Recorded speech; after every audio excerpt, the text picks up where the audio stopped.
Yorkshire Vikings qualified for the knockout stages of the Royal London One Day Cup to stay right on the road to Lord's after they upset Derbyshire Falcons' prospects of doing the same by thrashing them by 10 wickets with more than 20 overs to spare in Scarborough. Andrew Gale would have been delighted with the start his side made after he won the toss, Tim Bresnan having danger man Wes Durston caught off his first ball by Adil Rashid off a slash to third man. Bresnan then struck again in his second over, Marcus North edging a drive behind with the score on 4 for 2. Pretty much this was a must-win game for Derbyshire and they could hardly have started it any worse. At least Billy Godalman and Wayne Madsen were able to get the innings off and running by adding 48 runs for the third wicket, taking the total to 52 in over number 15. But more wickets then fell to leave the visitors in yet more trouble. On 20, Madsen was undone by some sharp movement from Rich Pyra, an inside edge bringing about his dismissal. Alex Hughes batted as well as anyone for the visitors, hitting the only 6 of the innings and a couple of 4s. But Pyra was soon celebrating again, Godalman getting his feet in the wrong place to offer Adam Lyth a simple catch-up point as the opener departed for 36. 73 for 4 became 73 for 5 next ball as Scott Elston was out for a golden duck, Lyth moving into the slips to get a second catch in 2 deliveries. Derbyshire were in a bit of a mess on 92 for 6 just past the halfway stage of their innings when Gareth Cross found Bresnan in the deep off Rashid after making 11. David Wainwright had made only 5 against his former county when he top-edged a shovel off Rashid to be held on the boundary's edge by Jack Leaning.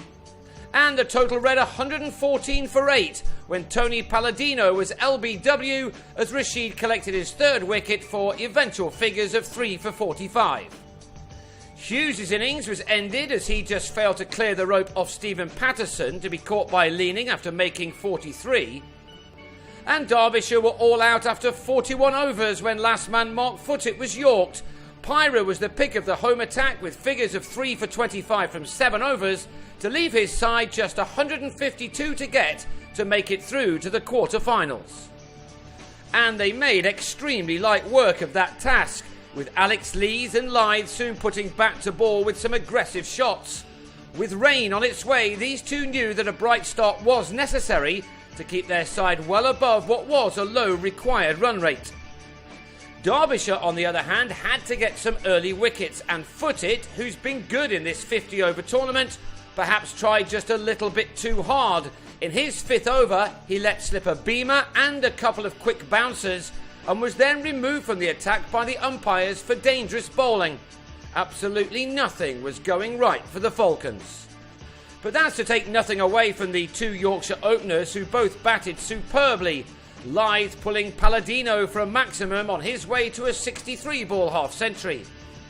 Lees was at his 51st off 66 deliveries against a side who must be sick of the sight of him.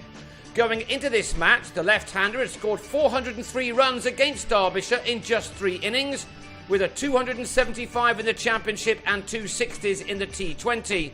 With Lyth, he's developed a formidable opening partnership, and they were both in top form again on this occasion as they eased their side home to a comprehensive victory which not only guaranteed a place in the last 8 of this competition but also went a long way to ensuring a home tie in the quarter-finals. In the sunshine, the winning runs were found in just the 30th over, with Lees ending on 69 to Lyth 67, the Vikings making 155 without loss off 29.3 overs, to start the celebrations rather early. It wasn't a moment too soon either, as this was the scene just 10 minutes later. So Yorkshire won by 10 wickets with 123 balls to spare to stay top of Group A.